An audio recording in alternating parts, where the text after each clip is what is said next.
शाम के समय बारिश से भरा आसमान घने काले बादलों से ढका हुआ है। रिमझिम बारिश के बीच बीच में बिजली की चमक चारों ओर रोशनी बिखेर रही है। ऐसी रिमझिम बारिश के बीच कच्ची सड़क के किनारे खड़ा है कोमल फेरी वाला। सर पर पॉलिथीन की थैली लपेटे हुए वह अपना सामान बेच रहा है। कोमल फेरी वाला पिछले 10 सालों से इस गांव में चूड़ी माला की फेरी करता है और बेचता है। हर हफ्ते गुरुवार के दिन वह कुसुमपुर गांव में आता है। कोमल फेरी वाले को घेर कर गांव की कुछ लड़कियां और महिलाएं छाता सिर पर रखे हंसी मजाक करते हुए चूड़ी माला और ना जाने क्या क्या खरीद रही हैं। अचानक किसी की मौजूदगी का आभास होते ही लड़कियां उदास चेहरा बनाकर जो जहां थी वहीं से अपने घर की ओर दौड़ पड़ी और उनके साथी सिर पर छाता रखे गांव की पंचायत निपटाकर घर लौट रहे हैं। कोमल ने उन्हें आते देखकर हाथ जोड़कर आदर पूर्वक अभिवादन किया। नमस्कार सरकार बाबू। कृष्ण वर्धन बाबू कुछ बोले नहीं, बस अपनी दोनों आंखें फड़फड़ के उसकी ओर देखे फिर चले। प्रधान चले जाने के बाद कोमल भी घर की तरफ चल पड़ा। तब तक चारों ओर का अंधेरा काफी गहरा हो गया था।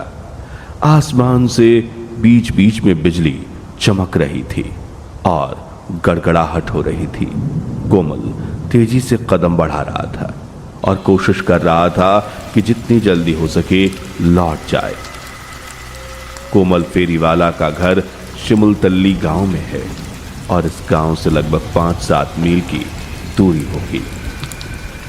थोड़ी दूर चलने के बाद ही जोर जोर से बारिश होने लगी। कोमल ठिठुरता हुआ थोड़ी दूर पर स्थित हरन चाचा की चाय की दुकान पर चला गया। हरन चाचा और कोमल का बहुत अच्छा रिश्ता है। जब भी कोमल इस गांव आता है वो हरन चाचा का बनाया हुआ चाय पिए बिना घर वापस नहीं जाता। कोमल को ऐसी सांझ के समय आधा भीगे हुए हालत में देखकर हरन चाचा बोले, क्या हुआ कोमल, आज इतनी देर तक फेरी कर रहे हो? देखो तो आकाश की हालत ठीक नहीं। चाचा, आप लोगों की तो साल भर की बिक्री होती है, लेकिन हमारी तो वैसी नहीं होती। रथ यात्रा के उत्सव के लिए कुछ दिनों के लिए थोड़ी अच्छी बिक्री हो रही है। हरन चाचा चूल्हे से उठती हुई भाप वाली गर्म चाय लेकर कोमल की ओर बढ़ा देते हैं। कोमल ने जैसे ही चाय की एक चुस्की ली, ऐसा लगा मानो उसका सर ठंडा हो गया। अभी भी तेज बारिश हो रही थी। बारिश के पानी से गांव के सारे खेत खलिहान भरे हुए थे। रात लगभग 8 बज रहे थे। लगातार 1 घंटे बारिश होने के बाद अब थोड़ी देर के लिए वो रुक गई थी। कोमल ने एक पल भी समय गवाए बिना सड़क की ओर कदम बढ़ाए। कोमल जैसे ही सड़क पर कदम रखता है, पीछे से हरन चाचा की आवाज आई, कोमल, अरे बहुत रात हो गई है। सामने बड़ी बांस की झाड़ी पार करते समय शमशान घाट है, तुम थोड़ा सावधानी से जाना। सुना है लोग वहां अजीब बातें देखते हैं। एक बात कहूं, अगर कोई पीछे से तुम्हें आवाज दे तो ऐसा हो कि तुम जवाब ना देना। चाचा, तुम चिंता मत करो, मैं सावधानी से ही जाऊंगा। वैसे भी इससे पहले कई बार इसी रास्ते से घर वापस गया हूं, कहीं कुछ नजर नहीं आया। बात खत्म करते ही कोमल फिर से चल पड़ा। घने अंधकार में एक छोटी सी मंद टॉर्च लेकर वो धीरे धीरे आगे बढ़ रहा था। बारिश रुकने के बाद भी आसमान में अभी भी घने बादलों का खेल जारी था। बीच बीच में बिजली चमकने की रोशनी में अंधेरे में छिपा रास्ता चमक उठता था। सड़क के दोनों तरफ लगे बड़े बड़े पेड़ अंधकार में एक एक जिम्मेदार व्यक्ति की तरह लग रहे थे। बड़ी सड़क के मोड़ को पार करते ही शुरू होता है बांस के जंगल का रास्ता। लगभग 1 मील लंबा रास्ता जो पूरी तरह बांस के जंगल से ढका हुआ है।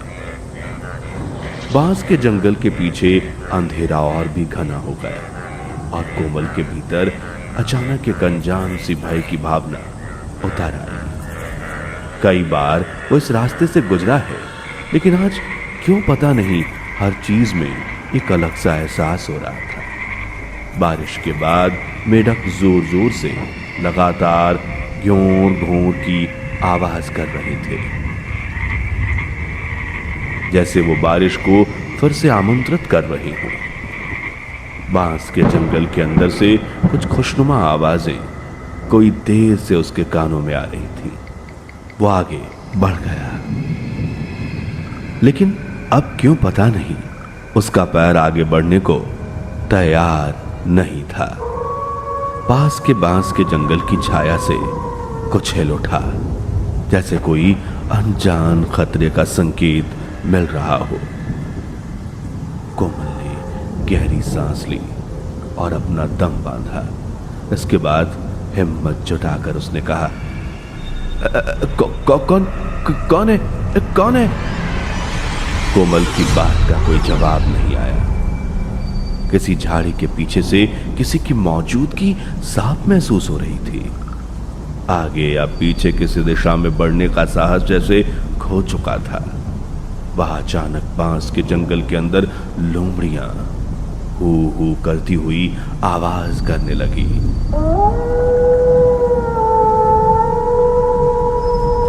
लोमड़ी की खुरदुरी चीखों में किसी की मृत्यु का विलाप भी मिला हुआ था, जैसे कोई दुर्घटना होने वाली हो।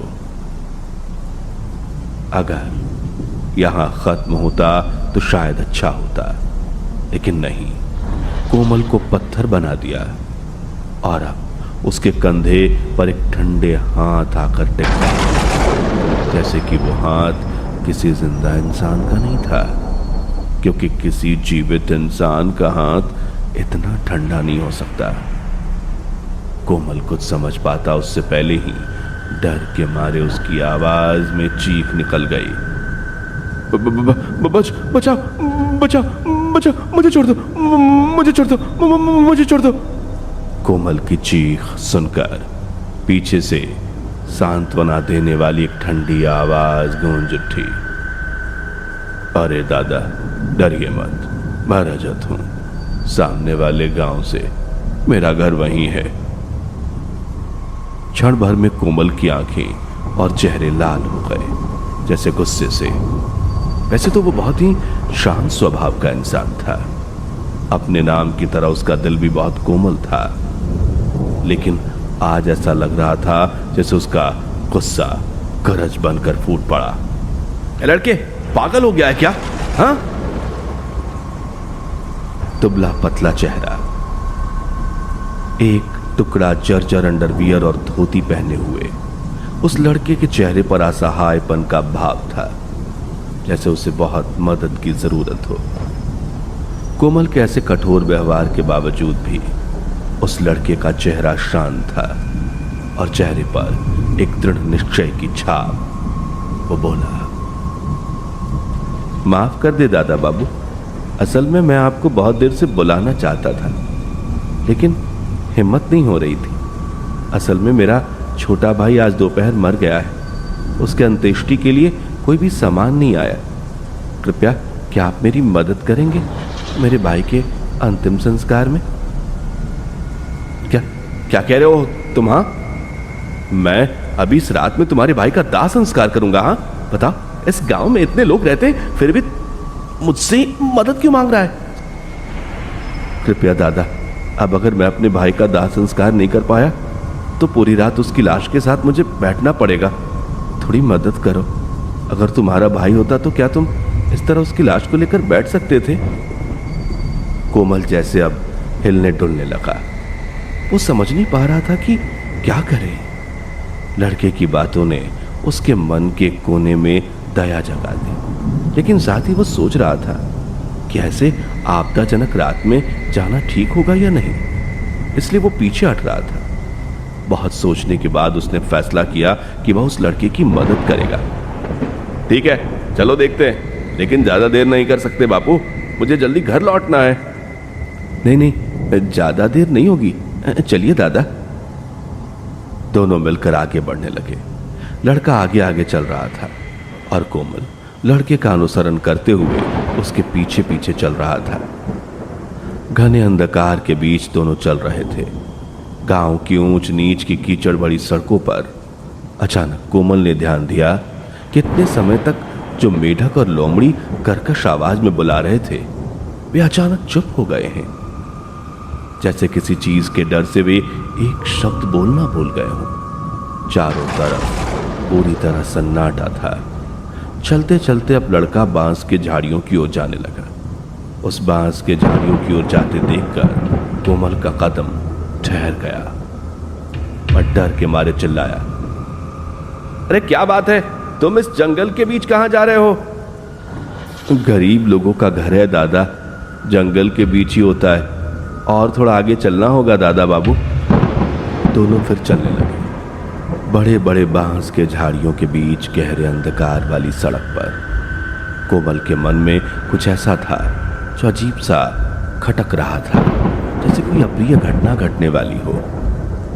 उसका मन बार बार उसे चेतावनी दे रहा था, लेकिन जिसे उसने मदद करने का वादा किया था उसे बीच रास्ते में कैसे छोड़ सकता था। ऐसी ही दुविधा के साथ वह आगे बढ़ रहा था। ऐसे समय में अचानक जंगल के बीचों बीच एक सुनसान जगह पर लड़का गिर पड़ा। अरे क्या हुआ, गिर पड़े क्या? क्या यही तुम्हारा घर है? लेकिन देखो आसपास तो जंगल के अलावा कुछ भी नहीं दिख रहा। लड़के ने कोई जवाब नहीं दिया, बस वो एक ही जगह स्थिर खड़ा रहा। कोमल अब झुंझला गया और उसके सामने जाकर खड़ा हो गया। जैसे ही वो लड़के के सामने पहुंचा, कोमल अचानक चौंक गया। क्षण में ही उसका डर उसके सीने को सुन सुन करने लगा। सामने एक लाश पड़ी थी। अंधेरे में उसका चेहरा साफ दिखाई नहीं दे रहा था। वह लाश किसी और की नहीं थी, बल्कि उसी रजत की थी जिसका पीछा करते हुए कमल अब तक इस रास्ते पर आया था। हाथ पांव मरोड़े हुए, बड़ी बड़ी आंखों से कोमल की ओर वो घूर रहा है। जीभ बाहर निकली हुई है, मानो ये कोई सामान्य मौत नहीं। अब कोमल खुद को संभाल न सका। डर के मारे उसके हाथ पैर की ताकत जवाब दे गई। वह जमीन पर गिर पड़ा। लड़का अभी भी खामोशी से खड़ा है। कृपया मुझे छोड़ दो, मुझे छोड़ दो। तुम मेरा सौदा कर दो। कोमल ऐसी बातों को सुनने के लिए तैयार नहीं था। उसने कुछ सोचे बिना जमीन से उठकर जोर से दौड़ना शुरू किया। घने जंगल और अंधकार के बीच वो किस तरफ दौड़ा खुद उसे पता नहीं। घने जंगल को पार कर अचानक सड़क के बीच आकर कोमल खुद को और संभाल नहीं पाया। वह बेहोश होकर जमीन पर गिर पड़ा। सड़क के कीचड़ में उसका शरीर पड़ा रहा। हाथ में पकड़ी टॉर्च दूर कहीं छूट गई थी। चारों तरफ पूरी तरह से सन्नाटा है। कल रात के प्राकृतिक आपदा के बाद आज सुबह सूरज की रोशनी से चारों ओर उजियाला हो गया है। गांव के लोग अपने अपने कामकाज में व्यस्त हैं। हरन चाचा बरामदे पर खड़े होकर खोए खोए कुछ सोच रहे थे। अचानक घर के अंदर से एक परिचित आवाज सुनाई दी। मैं यहां क्यों हूं? कोमल बिस्तर पर पड़ा हुआ है। उसके चेहरे और आंख पर डर के निशान साफ झलक रहे हैं। ऐसा लग रहा है जैसे वो समझ नहीं पा रहा है कि उसके साथ क्या हुआ है। मन के अंदर सैकड़ों सवाल जमा है। ऐसे में हरन चाचा घर के अंदर गए। क्या कोमल, अब शरीर कैसा लग रहा है? हाँ, अच्छा है, लेकिन चाचा मतलब मैं यहाँ कैसे? अरे यार, रोज रात को दुकान बंद करके एक बार फिर मैं उस बांस के जंगल की तरफ जाता हूँ। रोज की तरह कल भी गया था। अचानक देखा कि तुम सड़क के किनारे कीचड़ में पड़े हो। इसके बाद हारू को बुलाकर बहुत मेहनत करके तुम्हें वहां से बाहर निकाला। अब बताओ कल क्या हुआ था? चाचा, उस भूत की बात तुम्हें क्या से बताऊं, समझ नहीं पा रहा हूं। कल रात में जब कोमल ने उसके साथ हुई सारी घटना हरन चाचा को बताई। इतनी भयानक बातें सुनने के बाद भी हरन चाचा के चेहरे पर एक भी डर या उदासी की झलक नहीं थी। लेकिन वे कुछ गहराई से सोचने लगे, जैसे वो मनी मन किसी पुरानी स्मृति को याद कर रहे हैं। हरन चाचा को चुपचाप देखकर कोमल ने चुप्पी तोड़ी और जिज्ञासा से पूछा, क्या हुआ चाचा, आप कुछ कह नहीं रहे? क्या आप उस भूत के बारे में कुछ जानते हैं? कोमल, वो लड़का कोई भूत नहीं, वो मेरा बेटा रजत है। हरन चाचा की बात सुनकर कोमल के सिर पर जैसे आसमान टूट पड़ा। क्या बकवास कर रहे हो चाचा? आपका बेटा तो शहर में पढ़ाई करने गया था, फिर ये कैसे हो सकता है? हाँ, तुम सही कह रहे हो, पढ़ाई करने के लिए वो शहर गया था। आज से लगभग 1 साल पहले की बात है। उस दिन तुम्हारी चाची का शरीर बहुत खराब हो गया था। कहा जा सकता है कि वो एकदम मृत्यु के कगार पर थी। रजत के पिता, रजत को एक बार खबर भेजो, मैं उसे एक बार आखिर। ऐसी बातें मत करो गुड़िया, सब ठीक हो जाएगा। इससे पहले भी तुम्हारा शरीर कई बार खराब हुआ है, लेकिन अंत में तुम ठीक हो गई थी। एक बार देखना चाहती हूँ, मुझे मौत का बुलावा आ गया। रजत के पिता। तुम्हारी चाची की बात सुनकर खुद को संभाल नहीं पाया। शाम तक रजत को फोन पर आने को कहा। लड़का मेरे फोन पर ही अपनी मां के लिए रोना शुरू कर दिया। अरे, कई बार समझाया, कहा था कि रात के अंदर आ जाना। उस बात ने मेरी जिंदगी में एक अभिशाप की तरह दस्तक दी। अभिशाप सच में आ गया। शाम के समय तुम्हारी चाची की हालत और भी खराब होने लगी। डॉक्टर पहले ही कह चुके थे अब वो नहीं बच पाएंगी। उस समय रात के लगभग 9 बजे तुम्हारी चाची ने आखिरी सांस ली। मेरी जीवन संगिनी ने मेरा हाथ छोड़कर स्वर्गलोक में प्रवेश किया। रात में कई बार रजत की कॉल लगाई, लेकिन उसका फोन बंद था। उसी रात अकेले लाश के पास बैठा रहा, जैसे कोई बदकिस्मत इंसान। रात बीत गई, सुबह भी बीत गई। तुम्हारे काकुमार का दाह संस्कार पूरा हो गया, लेकिन रजत वापस नहीं आया। कॉलेज में भी तलाश किया, लेकिन कोई उसके बारे में कोई खबर नहीं दे पाया। इसके ठीक 3 दिन बाद एक रात मैं दुकान बंद करके लौट रहा था। बाबा, ओ बाबा। रजत की आवाज सुनकर मेरा दिल ठंडा हो गया। जब पीछे मुड़कर देखा तो मैं जो देख पाया उसके लिए मैं बिल्कुल तैयार नहीं था। तेरी ऐसी हालत क्यों है? इतने दिन तू कहां था? जानता है बाबा, तेरी मां हमें छोड़कर चली गई। मैं अकेला हो गया बाबा, अकेला हो गया। बाबा, सिर्फ मां नहीं, मैं भी तुम्हें छोड़कर चला गया हूं बाबा। क्या बकवास कर रहे हो तू बेटा? चल पहले तुझे अस्पताल ले चलते हैं। किसने तेरा हाल किया बेटा? क्या हुआ तुझे? बाबा, डॉक्टर भी मुझे ठीक नहीं कर पाएंगे बाबा। अब मैं जीवित नहीं हूं।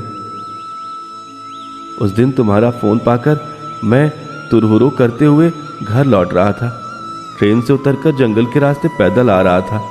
रात हो रही थी, इसलिए कोई गाड़ी नहीं मिली। जंगल के बीच से 2 लोग काले कपड़े, चेहरे ढके मुझे अनाड़ी के तरीके से मारना शुरू कर दिया। मैं बहुत चिल्लाया, कहा तुम लोग क्या चाहते हो? बस मुझे मेरी माँ के पास जाने दो। लेकिन उन्होंने मुझे जाने नहीं दिया। मेरे हाथ पैर तोड़ दिए। मुझे बहुत दर्द हुआ। वे लोग मुझे क्यों मार रहे थे मैं नहीं जानता। मैंने किसी को कोई नुकसान नहीं पहुंचाया पापा। मेरा शरीर भी ठीक हालत में नहीं है। लोमड़ी और कुत्तों ने इसे टुकड़े टुकड़े करके खा लिया है। ये बातें मेरे बेटे ने बहुत दर्द के साथ कही। उसके बाद वो कहीं कहीं गुम हो गया। अगले दिन मैं जंगल के अंदर उसके फटे हुए कपड़े खोज पाया। उसके बाद अभी तक मेरे बेटे की आत्मा उसी बांस के जंगल में घूमती रहती है, अपने हत्यारे को खोजती रहती है। मुझे नहीं पता उसकी आत्मा को कब शांति मिलेगी। कई लोगों ने उसे देखा है, लेकिन उसने किसी को कोई नुकसान नहीं पहुंचाया। बस डराता है ताकि रात में कोई उस रास्ते से ना जाए। अब तक कोमल का डर दूर हो चुका था और अंदर की उदासी की एक परत जम चुकी थी। हारन चाचा को दिलासा देने के बाद कोमल अपने घर की ओर चल पड़ा। इस घटना के बाद कोमल को एहसास हुआ कि रात में सभी गलियां, चाहे जानी पहचानी हो या अनजान, खतरनाक हो जाती हैं।